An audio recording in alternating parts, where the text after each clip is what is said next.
Hi guys, so today we are going to do the question find all anagrams in a string. So this is a medium level question on LeetCode. We are going to discuss what the question is and then discuss the approach.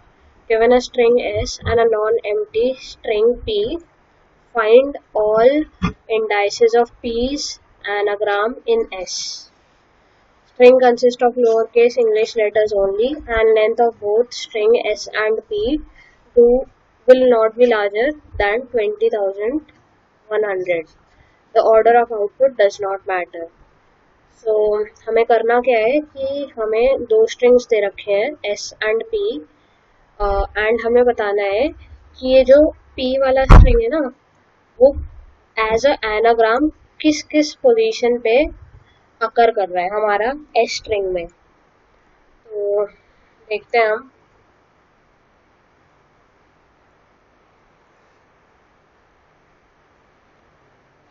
हमारा example ये है and इसमें देखते हैं हमें करना क्या है पहले, फिर उसके बाद अप्रोच डिस्कस करेंगे। तो हमारे को ये ए बी सी दे रखा है ऑलरेडी एंड हमें बताना है एनाग्राम। लाइक मैंने काफ़ी सारी वीडियोस में डिस्कस कर रखा है एनाग्राम इज कि दो स्ट्रिंग्स एनाग्राम तब होते हैं जब दोनों की frequency and number of characters same हो। लाइक ए अगर इस वाले में एक बार अकर कर रहा है तो हम इधर जो एनाग्राम ढूंढेंगे ना उसमें भी ए एक बार अकर करना चाहिए, बी एक बार, सी एक बार, सही है। और कैरेक्टर्स भी सेम होने चाहिए to be for two strings to be anagram, characters and frequency should be same. So अब हमने जैसे इसे इंडेक्सिंग दे देते हैं 0 1 2 3 4 5 6 7 8 एंड 9। ठीक है, अब हम देखते हैं कि ए बी सी हमारा स्ट्रिंग हमें एनाग्राम देखने हैं, चेक करने हैं। तो अगर हम स्टार्टिंग से शुरू करें तो हम ये देख सकते हैं कि जो एनाग्राम होंगे वो भी 3 साइज के होंगे, क्योंकि जो हमारा पी है वो भी 3 साइज का है। तो हम विंडो ऑफ साइज पी देखेंगे, साइज एन ले लेते हैं इसे। तो जैसे थोड़ा बड़ा लिख देती हूँ, C A B E B A D A C B D है, सॉरी। सो हम साइज 3 की विंडो देखेंगे अपनी इनपुट स्ट्रिंग में। तो हमने स्टार्टिंग के 3 कैरेक्टर्स देखे, हम इसकी फ्रीक्वेंसी रिकॉर्ड कर लेंगे कि इस विंडो में कौन सा कैरेक्टर कितनी बार अकर कर रहा है। तो हमने देखा सी एक बार अकर कर रहा है, बी एक बार अकर कर रहा है और ए भी एक बार अकर कर रहा है। और हमने ऑलरेडी ना पी की फ्रीक्वेंसी हमने एक वेक्टर में हमने रिकॉर्ड कर ली, A1 B1 C1। तो मतलब जहाँ भी कोई स्ट्रिंग इस वाले स्ट्रिंग में स्टार्ट होगा एस में जिसकी ये वाली ही फ्रीक्वेंसी और ये वाले ही कैरेक्टर्स होंगे तो हम बोलेंगे कि वो ith इंडेक्स से स्टार्ट हो रहा है, सही है। तो अब हमने देखा कि ए बी सी ऑर्डर कुछ भी हो सकता है, तो ये वाला इक्वल है दोनों, फाइन। मतलब यहाँ भी जो पैटर्न में ए एक बार आकर बी एक बार सी एक बार आकर हो रहा है, तो हम बोल सकते हैं कि इंडेक्स 0 से लेके हमारी विंडो साइज 3 में एक बार हमारा एनाग्राम अकर हो रहा है। फिर उसके बाद अगर हम आगे चले तो हम ना बेसिकली क्या करेंगे, हम विंडो साइज तो 3 मेंटेन करके रखेंगे। अब हम ना इस विंडो को देखेंगे, बेसिकली हम एक आगे कर रहे हैं, राइट साइड से आगे कर रहे हैं, लेफ्ट साइड से कॉन्ट्रैक्ट कर रहे हैं। ये देख लो, पहले यहाँ थी, अब मैंने बस एक राइट शिफ्ट किया तो ये राइट वाला कैरेक्टर इंसर्ट हो गया विंडो में। तो क्या होगा, सी वाली फ्रीक्वेंसी 0 हो जाएगी क्योंकि हमारा ये वाला कैरेक्टर विंडो से बाहर चले जाएगा और ई की फ्रीक्वेंसी 1 बढ़ जाएगी। ठीक है, तो इस वाली विंडो के लिए हमारा क्या होगा, ए एक बार आकर कर रहा है, बी एक बार आकर कर रहा है, ई एक बार आकर कर रहा है, फाइन। तो वो इस चीज के इक्वल नहीं है। Let me right it more clearly.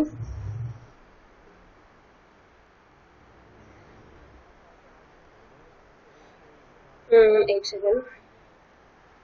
तो अब हम देख रहे हैं जैसे अब ये वाली विंडो साइज में ए की फ्रीक्वेंसी 1 है, बी की 1 है, ई की भी 1 है, जो कि इस वाले के इक्वल नहीं है, पैटर्न की फ्रीक्वेंसी के इक्वल नहीं है। कैरेक्टर्स डिफरेंट है, जैसे सी अकर कर रहा है बट इसमें ई अकर कर रहा है। तो हम आगे चलेंगे, मतलब ये वाला इंडेक्स इंक्लूड नहीं होगा 1 वाला इंडेक्स, क्योंकि इसके बाद की 3 विंडो साइज में एनाग्राम अगर नहीं होगा। फिर अब आगे चलेंगे हम। अब हम देखेंगे ये वाला विंडो साइज। हमने क्या किया, बेसिकली हमने एक राइट आगे मूव कर दिया और पीछे से हमने कॉन्ट्रैक्ट कर दी विंडो। फाइन, तो हम ये वाला देख रहे हैं। तो इसमें क्या होगा, अब हमारा जो लेफ्ट वाला कैरेक्टर था बी, वो विंडो से हट जाएगा, उसकी फ्रीक्वेंसी बेसिकली डिक्रीज हो रही है। एंड बट जो राइट में भी आ रहा है वो भी बी ही है, तो हम फिर से उसकी फ्रीक्वेंसी 1 कर देंगे। फाइन, तो अब हमने फिर से देखा कि ए ई बी है हमारे इस प्रेजेंट विंडो में, बट हमारा पैटर्न में क्या है, ए बी सी, तो बेसिकली एनाग्राम नहीं है। तो अब हम आगे चलेंगे, फिर से हम विंडो कॉन्ट्रैक्ट कर देंगे लेफ्ट साइड से और इंक्रीज कर देंगे राइट साइड से। सही है, तो ऐसे ही हमें करते रहना है, हर हर के लिए एक बार आगे से राइट से इंक्रीज करना है और लेफ्ट से वो करना है, कॉन्ट्रैक्ट करना है। ठीक है, और फिर हमें बस इसका फ्रीक्वेंसी और इसकी फ्रीक्वेंसी और कैरेक्टर्स एक बार मैच करने हैं। अगर मैच हो रहे हैं तो हमें स्टार्टिंग वाला इंडेक्स डाल देना है, स्टार्टिंग वाला इंडेक्स डाल देना है और फिर नेक्स्ट कैरेक्टर प्रोसेस करना है। तो अब जैसे हम इस पोजीशन पे आएंगे ना, जब इधर आएंगे तो इस पोजीशन पे क्या होगा, बी हमारा क्या होएगा, 1 होएगी इसकी फ्रीक्वेंसी, ए हमारी क्या होगी फ्रीक्वेंसी 1 होएगी, सी हमारी फ्रीक्वेंसी क्या होगी 1 होगी। तो अब इस पॉइंट पे और ये पैटर्न और स्ट्रिंग की विंडो का कैरेक्टर्स एंड फ्रीक्वेंसी मैच करेंगे, तो बेसिकली यहाँ ये हमें एनाग्राम मिल जाएगा इस पॉइंट पे। तो इधर हम ये वाला इंडेक्स ऐड कर देंगे जो कि 6 है इंडेक्स, तो हमारा जो फाइनल आउटपुट आएगा 0 और 6 कंटेन करेगा। ठीक है, ये सबसे ऑप्टिमाइज्ड अप्रोच है, हम देखते हैं कैसे इम्प्लीमेंट करेंगे इसे। So let's start with the coding part. अब हम क्या करेंगे, हमें किस टाइप का आंसर रिटर्न करना है, वेक्टर ऑफ इंट, तो हम एक बना लेते हैं। अब हमारे पास कॉर्नर कंडीशन क्या होगी कि अगर हमारा string S dot size is less then P dot size, तो बेसिकली एनाग्राम प्रेजेंट नहीं हो सकता, तो उस केस में हम एम्प्टी रिटर्न कर देंगे। सही है, और हमें ऑलरेडी ना क्या दे रखा है कि और हमें ये दे रखा है कि हमारे पास सिर्फ लोअर केस कैरेक्टर्स हैं, तो हम 26 की वेक्टर बना सकते हैं। फाइन, तो अब हम क्या करेंगे कि एक वेक्टर ले लेंगे, फ्रीक्वेंसी एरे बना रहे हैं हम, बेसिकली पैटर्न के लिए बनाएंगे जो कि 26 साइज की होगी और इनिशियली सबकी फ्रीक्वेंसी 0 होगी। और एक हम बना लेंगे जो विंडो साइज हम रिकॉर्ड कर रहे हैं ना, हम उसका नाम विंडो ले लेते हैं और वो भी 26 की होगी और 0 फ्रीक्वेंसी इनिशियली होगी। अब हम क्या करते हैं, सारे कैरेक्टर्स ऑफ पी जो स्ट्रिंग है, सॉरी ये कैर सी ऑफ जो पी स्ट्रिंग है, जो ये पैटर्न वाला है, उसकी हम फ्रीक्वेंसी रिकॉर्ड कर लेते हैं। कैसे करेंगे, pattern of C minus A plus plus, तो इससे ना हमारा क्या होएगा कि पैटर्न में जो भी कैरेक्टर्स हैं उनकी फ्रीक्वेंसी रिकॉर्ड हो रही है। उसके बाद अब हम क्या करेंगे, अब हम जैसे एक सेकेंड, जैसे A B C D A B है, तो इनिशियली अगर हमारा पैटर्न 3 साइज का ना, तो हम 3 का एक विंडो बना लेंगे, लाइक इनिशियली 3 एलिमेंट की हम विंडो बना लेंगे। तो अब हम क्या करेंगे, फॉर इंट हम बाहर डिक्लेयर कर लेते हैं, int i is equal to 0 से स्टार्ट करेंगे, i is equal to 0, i is less than, हम एक एन वेरिएबल ले लेते हैं जो कि हमारा पी डॉट साइज बताएगा, तो हम एन तक चलाएंगे। हम बेसिकली विंडो साइज एन बना रहे हैं, तो इसमें अब हम क्या करेंगे कि विंडो ऑफ एस वाला पोजीशन पे जो कैरेक्टर है -a, -a हम क्यों कर रहे हैं, क्योंकि हम बेसिकली इससे इसकी एस्काई वैल्यू आ जाएगी, उससे a की एस्काई वैल्यू माइनस हो जाएगी, तो हमारी वो 26 की रेंज में आ जाएंगे, क्योंकि 26 हमारे पास अल्फाबेट्स होते हैं, तो इससे हमारी रेंज में आ जाएंगे और इसकी हम फ्रीक्वेंसी बढ़ा देंगे। तो अब क्या होगा, अगर पैटर्न हमारा 3 साइज का है, तो इनिशियली 3 कैरेक्टर्स की एक वो बन जाएगी हमारे पास वेक्टर, जिसमें ए की फ्रीक्वेंसी 1 आ जाएगी, बी की फ्रीक्वेंसी हमारी 1 आ जाएगी, सी की हमारी फ्रीक्वेंसी 1 आ जाएगी, इस मेथड से। अब हमें क्या करना है, अब हमें आई हमारा अब हो जाएगा 3, सही है, I3 इस पे पॉइंट कर रहा है। अब हमें इस अब क्या करना होगा कि अब ये वाला कैरेक्टर इंक्लूड करना होगा, ith वाला, और I-n वाला एक्सक्लूड करना होगा। ये समझ आया? क्यों? क्योंकि हमें 3 साइज की विंडो चाहिए, तो हमें जो I-n है ना, I हमारा ये है 3 और n हमारा क्या है, जो p का साइज है जो कि 3 है, तो ये वाला कैरेक्टर एक्सक्लूड करना होगा। सही है, तो ये कैरेक्टर एक्सक्लूड करना होगा, तो इसके लिए कोड लिखते हैं आगे। फिर फॉर आई जहां से भी है, इधर ऐसे लिख देते हैं, जो कि आई जहां से भी है वहां से ही शुरू होगा, i is less than s dot size i plus plus. अब हम क्या करेंगे, अब हम पहले चेक करेंगे कि विंडो वाली जो एरे है वो क्या पैटर्न के इक्वल है। तो हम क्या करेंगे, ये जो आंसर वाला है ना वेक्टर, इसमें हम डाल देंगे index answer dot push back. अब पुश बैक क्या करेंगे हम, स्टार्टिंग इंडेक्स, तो I-n वाला, n हमारा पैटर्न का साइज है, फाइन। तो ये हमने पुश बैक कर दिया। उसके बाद हम क्या करेंगे, विंडो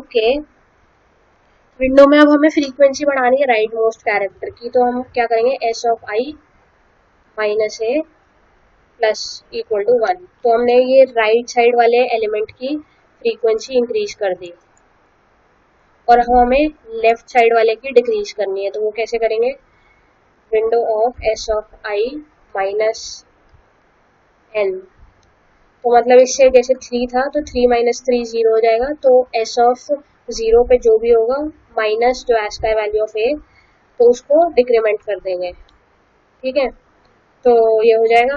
और इसके बाद एक और बार ये वाला भी लिखना पड़ेगा, क्योंकि एंड में भी वो एनाग्राम आ सकता है, एंड रिटर्न कर देंगे हम आंसर। यही था कोड, रन करके देखते हैं हम।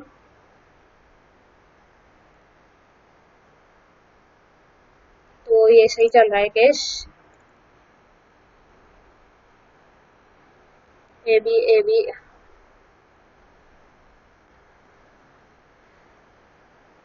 हमेशा एक दो टेस्ट केस और रन करके देख लेने चाहिए हमें।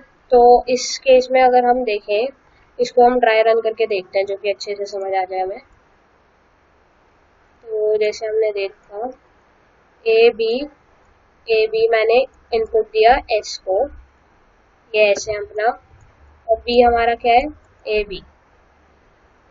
ये इंडेक्सेस लिख लेते हैं 0 1 2 3। तो आंसर हमारा क्या आया था, 0 पे हमारा एक एनाग्राम शुरू हो रहा है, फिर 1 पे, फिर 2 पे। देखते हैं कैसे। अब हमने p की साइज रिकॉर्ड कर लिया है n वेरिएबल में, जो कि है 2। तो अब हम विंडो साइज 2 का देखेंगे। तो हमने इनिशियली विंडो साइज, अभी पहले सबसे पहले हमने क्या किया, a और एक वेक्टर बनाया जिसमें हमने p की फ्रीक्वेंसी रिकॉर्ड कर ली। तो उससे आया कि a की फ्रीक्वेंसी 1 है और b की भी फ्रीक्वेंसी 1 है। अब हमने विंडो साइज बनाई 2 की, और हमने उसकी फ्रीक्वेंसी रिकॉर्ड कर ली। तो a और b हमारा विंडो में आ गया 1 और 1। ठीक है, आ गया। तो अब हम इन दोनों को कंपेयर करेंगे, इक्वल है, तो हमने ये वाला इंडेक्स डाल दिया, अपने आंसर वाले में डाल दिया। फिर उसके बाद हमने क्या किया, अब हम राइट साइड में एक्सपैंड करेंगे और लेफ्ट साइड कॉन्ट्रैक्ट करेंगे। तो हमने जब कॉन्ट्रैक्ट किया तो ये वाला ए हट जाएगा और ये वाला इंक्रीज हो जाएगा, तो ये हटा और ए की फ्रीक्वेंसी फिर से बढ़ गई। तो अब हमने देखा ये वाला क्या इसके इक्वल है इक्वल। तो हमने इस वाले इंडेक्स की, स्टार्टिंग इंडेक्स की फ्रीक्वेंसी वो इंडेक्स डालना है हमने, जहाँ एनाग्राम स्टार्ट हो रहा है। तो हमने इस 1 भी डाल दिया। उसके बाद हमने बी देखा, तो हमने लेफ्ट साइड वाला बी हटा दिया एंड ये वाला ऐड कर दिया। तो पहले ये हटा एंड बी ऐड हो गया, फ्रीक्वेंसी ऐड हो गई। तो अब हमने फिर से चेक किया कि क्या इक्वल है, हाँ फिर से इक्वल है। तो हमने इंडेक्स फिर से स्टार्टिंग इंडेक्स डाल दिया बस, एंड फिर से कंपेयर कर लिया। तो हमारा कोड तो सही चल रहा है, सबमिट करके देख लेते हैं।